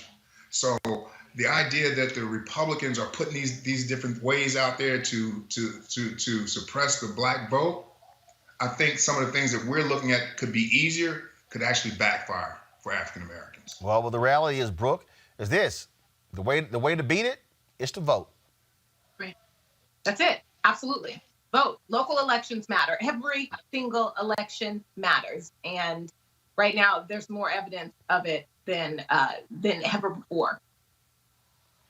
Vote. Absolutely. Cliff, I'm going to give you the final word here. Look, y'all have been going to places a lot of other people ignore, going to these small rural places where black people are, who they don't see politicians, they don't see campaigns. And the reality is, if we actually maximize our power, Jamie Harrison can beat Lindsey Graham in South Carolina. You can actually see states flip. You can see what happens when we do. We saw what happened in 2008. Obama runs in North Carolina. He wins by 14,100 votes. They immediately go under massive voter suppression because they were scared. The bottom line is here. You put the right folks in place, you can then control the laws, and that has to happen. So, Cliff, final comment. Yeah, no, you're exactly right. I actually think, to your point about South Carolina, I actually think that what we're seeing now in terms of this assumption that this coronavirus is a city issue, right? You're seeing some of that narrative even coming out of the White House and from other places as well. This assumption that it's not affecting red states, which we know is false, right? We know that one of the states that has the highest rates of increase right now is Louisiana. We know Florida's right behind it, again, right here in Georgia. And so I think that this attitude that you've seen from some of these red state governors and some of these legislatures is actually going to come back and haunt them. So that you could see in a state like South Carolina where people, because they were neglected and because there were more deaths than what should have taken place, that people do kind of respond and say, well, wait a minute, we need to take another look at some of these policies. We need to take another look at Medicaid expansion. We need to take another look at these folks that are always constantly trying to act like government serves no purpose. And so, again, to your point, believing we have the power, investing in the right people in all of these states and in all these counties so that they have the resources that it takes to mobilize folks, especially in a time of need. If that takes place, if we get the right resources to the right people with the right mindset that we have the power to do, then we could see history made in this election. Indeed. Cliff Albright, co-founder of Black Voters Matter. I certainly appreciate it. Thank you so very much. Desmond Meade, thanks a lot, man. What y'all doing in Florida with the Restoration Project. Thank you so very much. Also want to thank Brooke Thomas for being here. Of course, Brooke, regular panelist, and Derek Holly. Thanks a bunch as well. I tolerate you being Omega, but it's all good. All right, yeah, whatever. Just keep all that purple and gold stuff out of the video frame when we live. All right. Folks, got to go to a break. When we come back, I'm going to talk to a white school board member in Montgomery, Alabama, who says she is simply fed up with racism denying critical dollars to black students. I will talk with her next on Roland Martin Unfiltered. You want to support Roland Martin Unfiltered? Be sure to join our Bring the Funk fan club. Every dollar that you give to us supports our daily digital show. There's only one daily digital show out here that keeps it black and keep it real as Roland Martin Unfiltered. Support the Roland Martin Unfiltered daily digital show by going to RolandMartinUnfiltered.com. Our goal is to get 20,000 of our fans contributing $50 each for the whole year. You can make this possible. RolandMartinUnfiltered.com. No. Come to me. All right, folks. I was on social media and I came across this story and I said, wow, we have definitely got to talk about this. And that is this video here out of Alabama. And the school board member, white woman, gives this impassioned plea, angry, upset about her county, how they allocate money to hire lobbyists, but fail to fund school districts with majority black children. Watch this. I'm going to say some things, and maybe I'll get fired from being on the board. I don't know. But I've got to say my piece about this. I wasn't alive when the civil rights movement started, but my people were. And they made decisions then, and that's why we're sitting in this situation now. Come on now. Now, let me just say this. I grew up in domestic violence, child abuse, alcohol, and everything. I'm not going to talk about me, but school was my safe place. And when I was in 7th grade, I made a commitment to God and to Christ that everything in me I was going to commit to this city to help a child if it was in my power to do so. Unfortunately, the same people that look like me are the ones that are blocking this. They should be first in line to say, we want to support you and we want to support the black children in this community, because that's what we're talking about. And when I ran for school board, I want y'all to know, as the first person that said that that it's a race problem. I wasn't able to speak up in the 60s because I wasn't born and I was too young, but I'll be damned. I'm going to speak up for it now, and it's going to make a lot of people mad. My day started this morning at 7:30 with a call from Montgomery Police. For those of you who don't know, I work at Child Protect. Because a 6-year-old baby, kindergarten little girl, has been being raped over the last several months by a 51-year-old neighbor. That's how my day started. You know how it came out? Because her grades started dropping, and she was having behavior problems. But we didn't have the counselors in place, and we didn't have the teachers that knew how to respond to that, except to make her go stand in the hall day after day. And you know what? She finally, because her mother wanted to know what was going on, so she told her. This has been going on for months. So she told her, and when she came to us today, she said, if I tell y'all, are you going to be mad? Am I going to be in trouble? Because we don't have the funding for that. Because the black and brown children are not important to people that look like me. They're not important, but they're important to me.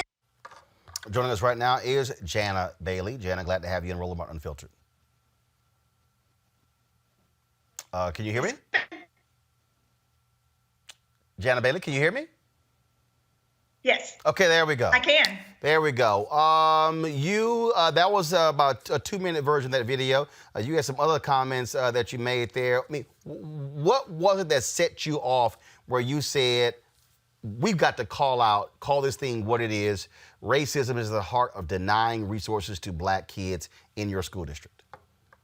Well, what started it is we have a new superintendent, and several of us ran to make a new school board because nothing was getting done. We have the lowest millage or property tax in the state required by law. We are at 10 mills. And so we have been asking legislators, and I don't know if the viewers are familiar with how a property tax has to be passed, and it may be different in Alabama because we're so backwards on a lot of things. But it has to be a resolution from the school board, and then it goes to the county commission because our school district is a county school system. And so the county commission has to vote on a resolution that then has to go to the legislature. The local delegation has to be unanimous on voting, and then it goes to the full body to pass a bill for it to come back to Montgomery County for the voters to vote on it. So all of this, and we get to the very end where it is in the legislation, and it is being supported except by 2 white, a senator and a representative, and they were blocking it. So essentially what it was doing was saying that we are not going to allow the people in Montgomery County to vote for this. Now, the demographics of Montgomery, I don't know if you're familiar with this, I am. Are 36% white in Montgomery County. So I am not a real smart person, but I was smart enough that I can see that by not letting it go to the vote, there was no way it was going to pass. Because if it gets to the people, the majority of people that are black and brown in our county, they're going to vote for better schools for their kids. But we've got to get it on a ballot. And so it was just one more way of not having them to have the ability to vote. The second part of that is, in our county, we have another school system that is out in the county. It's Pike Road, and it is predominantly white. And when it was, the school has been in existence, it'll be 5 years in August. When they went to the county and the city and the legislation to ask for 28 mills, it was passed with no problem. Ours is at 10, theirs is at 28. So we were having to vote that night on having to hire lobbyists to go down to the State House to lobby these two, the senator and the representative that were standing in the way. And we voted on that night, which was March 11th, and then March 13th is when all the coronavirus hit. So the legislature is now out, and the chances of it getting on the ballot in the fall is probably next to zero. But that's the long and short of it. I mean, that's pretty much what happened. I was in Alabama more than a year ago. I had one of my school choice is the Black Choice Town Halls at a church there. And at the time, they told me that the school system was under the control of the state. The state had taken it over. Is that still the case in Montgomery? Yes, we are still under state jurisdiction, and they still. However, we in the last year, 4 of the 7 board members are new, and we have been on there just a little over a year, and we are making great strides to come out from under that. So we are very hopeful that by the end of this school year, that we will come back out from under state intervention. And again, I've spent enough time there with people to understand really how archaic Alabama is on this. So when you talk about this majority, it's sort of like, you know, Louisiana just changed their law where it used to be you could literally sentence somebody to the death penalty without requiring a unanimous decision. I don't know of many places where it requires a unanimous vote, of your board. And so so is the law that all board members must vote to allow it to go? So who determines, who votes, who picks? And so how does that even work?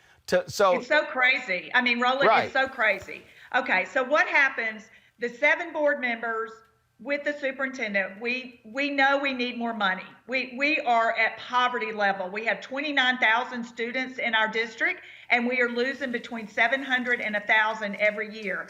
So we need more money. These kids are going to school in the buildings that are crumbling before them. So what happens is the school board says, okay, we need more money. The school board then votes on a resolution at a school board meeting. We all sign it. We say, yes, we want a millage increase, a property tax, because that's where most of the money comes from. So we take our resolution to the county commission. The county commission has to do a public hearing so people can come and talk about it. At the public hearing, most of the people that spoke were in favor of it because they want better schools. They want to have counselors. They want advanced placement. They want arts in the schools, and we don't have that now. They want their kids to be able to take books home. So the county commission had to vote on a resolution. It did not have to be the majority. So the 2 that abstained look like me, and the others voted for it, and it passed the county commission. Then the county commission sent their resolution to our local local delegation, which is the representatives and the senators that represent Montgomery. So that they all had to approve. So wait a minute. So wait a minute. So in order to raise taxes for schools, property taxes for schools, school board votes, then it has to go to a county commission. Yes. Then it has to get approved by a state rep and a state senator before it goes on the ballot? No, there's another step. Has to be approved by the local legislation, which are the representatives and senators that represent Montgomery County. They all have to agree, and then it goes to the full legislative body, and they have to vote a bill to say, okay, we're going to let Montgomery County put this on the ballot so people can vote for it in the fall or whenever. Whoa. Wait a minute.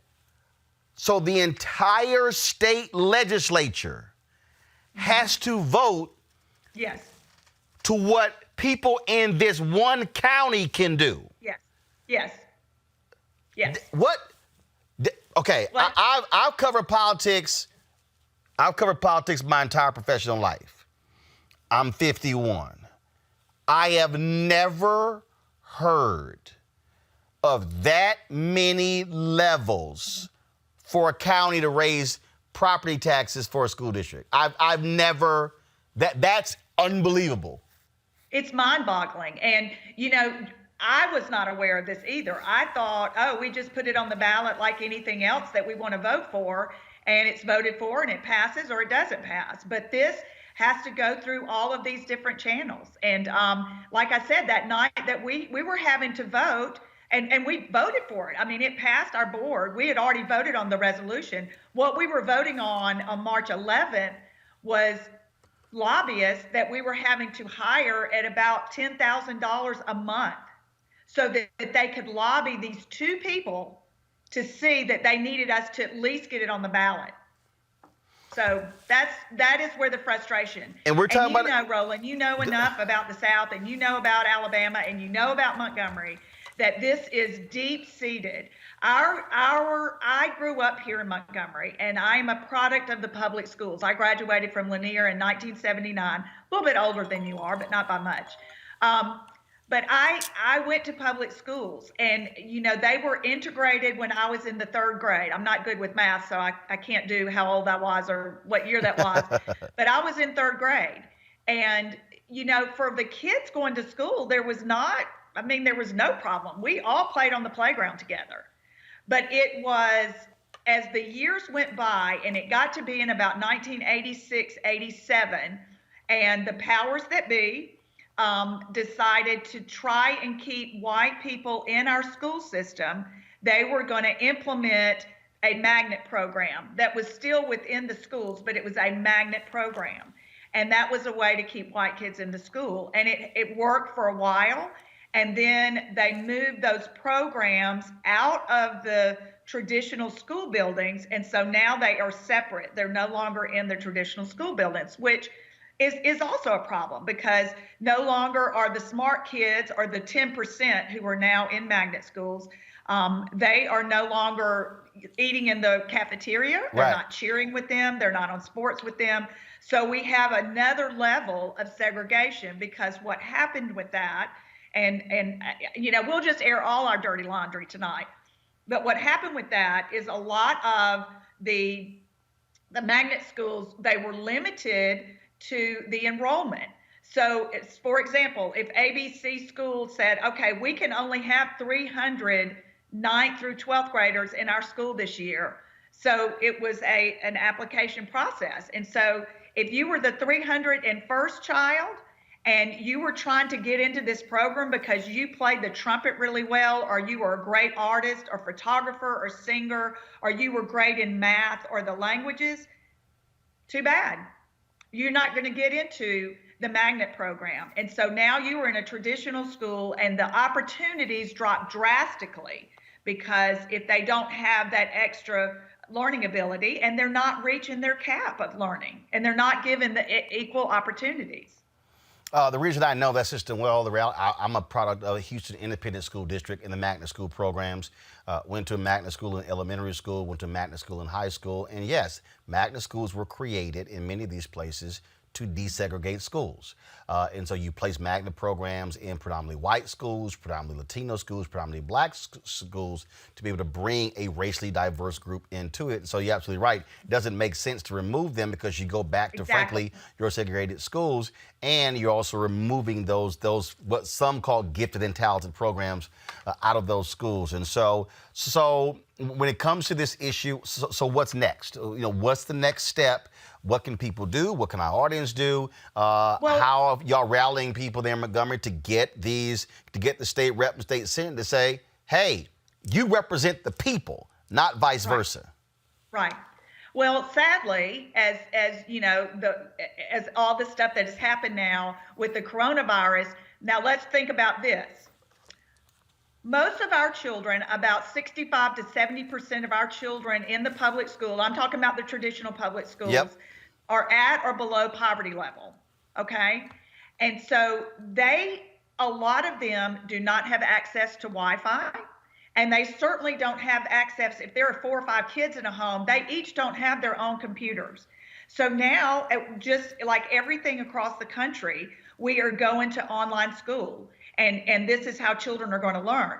So what can we do here? We don't have a lot of extra money. So we can't say, okay, everybody is going to get a tablet, or everybody's going to get, some type of equipment to be able to do their work online. I did just hear from the superintendent, who is wonderful. Dr. Ann Roy Moore is the superintendent in Montgomery County, and she has led us for the last 2.5 years. She's doing a phenomenal job. She works great under pressure. But I did get an email, And it looks like we're going to be able to use, now listen how antiquated this is. I mean, this is the best we can do, and we're going to do it. But we are going to be able to put our school buses, the big yellow school buses, park them in neighborhoods. Right. And be able to have Wi-Fi off of that, or hotspots. Well, in fact, but South Carolina did the exact same thing. 3,000 school buses were converted to mobile hotspots. And that's what we're going to do. That's great, but it doesn't matter if you have Wi-Fi if you don't have the equipment to use. Right. I mean, you can have a mobile hotspot, but if there's no computer, no laptop, no iPad, as a saving grace is that, and this is one of the things on the digital. So when you talk about digital divide, African Americans always over-indexed on phones, because for a lot of poor African Americans, it was either have a cell phone or have or a home phone. Folks chose cell phones. And so the reality is we over-index on that, but that's still talking about a lot of these programs, a lot of these apps you can't actually access on your phone. You need to actually have a desktop. And this, and what I've said in all of our coverage since coronavirus has really come up in the last really more than a month, I've said that this coronavirus has exposed the underbelly of America. First of all of the people we treat like crap, we desperately need right now. Okay. Amen. All these parents are going crazy who are like, oh my God, where are these teachers? All these people who say we should be paying nurses more. Oh, they really wish we had more nurses and health practitioners. And it's showing that the haves and the have-nots, this assumption that everybody has broadband, everybody has Wi-Fi. And when you talk about rural areas, it's even worse. It is worse, particularly over in the western part of Alabama, which is considered the Black Belt, which is the poorest and the ruralist. I don't know how they're going to do it. And it is going to put these children behind. And I don't know if any other states did this, but we passed a law, and I'm sorry, I don't remember if it goes into effect in August of 2020 or August 2021. But we passed a law that said if a child was not reading at third grade level, by the time they finished third grade, they were going to be held back. So let's talk about that. I mean, kids are already behind. You don't pass. First of all, behind. you don't pass such a law if you then don't provide the necessary resources to the school districts in order to actually make that happen. But see, that to me is also what angers me when you have politicians who pass laws who don't even think about. 2 or 3, a handful of politicians that pass these laws, and that is what angers me. They're not the people that are on the front line, and they have no idea, and they don't understand it, and they don't know what these children. It's easy for them to sit in the ivory towers, but they've never walked the schools, and they've never seen what these kids, what they come into. If you can't even go to the bathroom because the plumbing is broken and the doors are broken off of the school I went to high school and was built in 1929. I graduated in 1979. It has not changed at all. The same lead paint that was on the walls in the library is still on the walls in the library. The ceiling is falling down on a number of schools. So our infrastructure right now, just to get these schools up to maintain safety, as far as I'm concerned, is $220 million. If we were able to pass, and we weren't even asking for a lot, Roland. We were only asking for 9 additional meals. That was it, just to bring us up to 19. That would have given us enough money over the next 30 years to be able to fix the infrastructure, have more resource officers, provide arts in the school, and provide advanced classes for all of the children.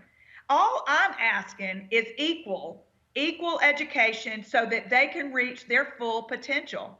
And you ask, what do we do from here on out? Well, I have a lot of friends that are white. That would just be natural. And some of them have said things to me like, I can't believe that you spoke. And, why did you say that? And you're not going to get elected again because you live in a Republican white district.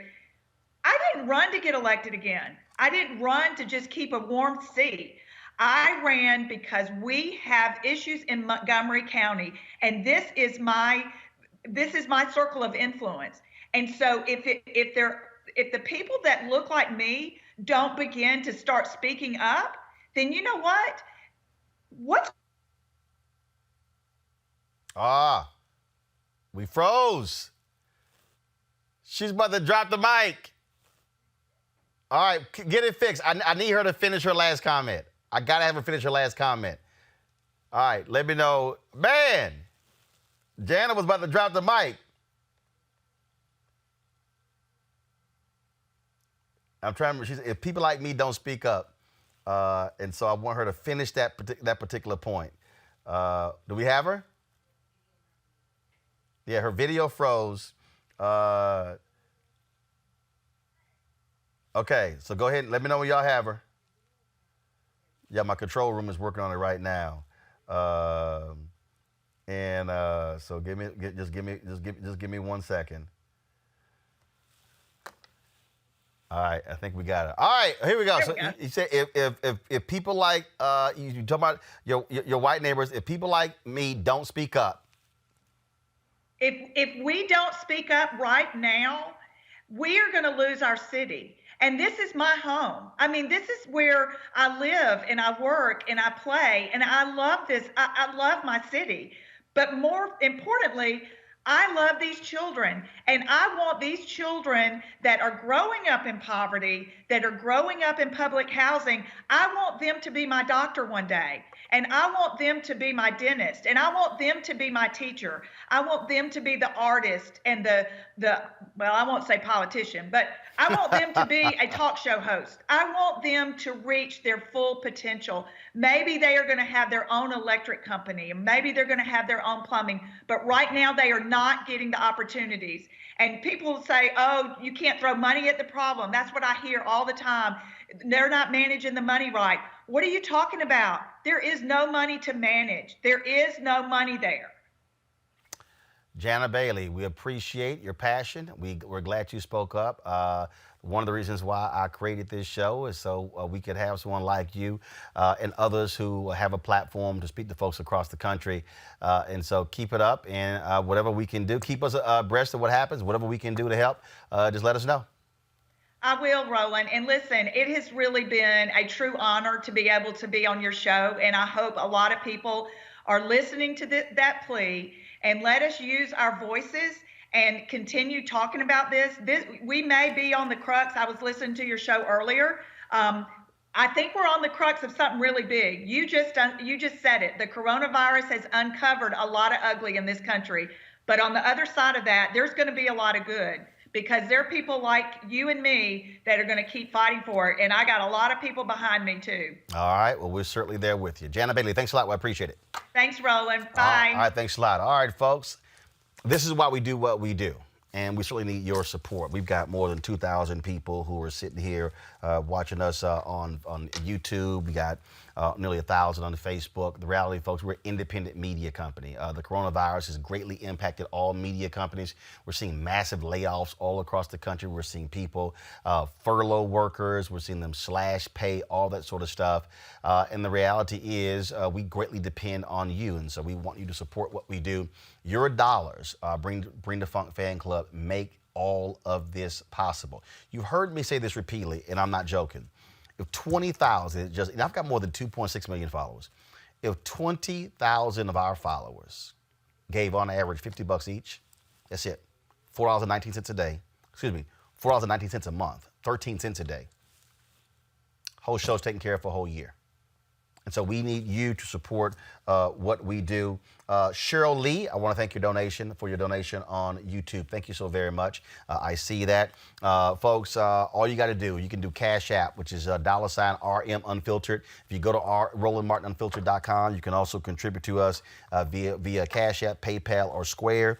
I'm going to just say it. This is not being arrogant. There is no other black media outlet giving you this kind of information every single day. Nope. Stop. Okay? No black website, no black cable network. You have a black news channel. Thankfully, they launched. They're doing it. But you see the kind of information we're giving you every single day. We need your support. Join our Bring the Funk Fan Club. Tomorrow, my girl, Laura Morrow, she's a bartender in Miami. She's going to join us showing you some creative drinks you can make since you're stuck in the house at home. And so we got to have some fun as well as with the serious stuff we do.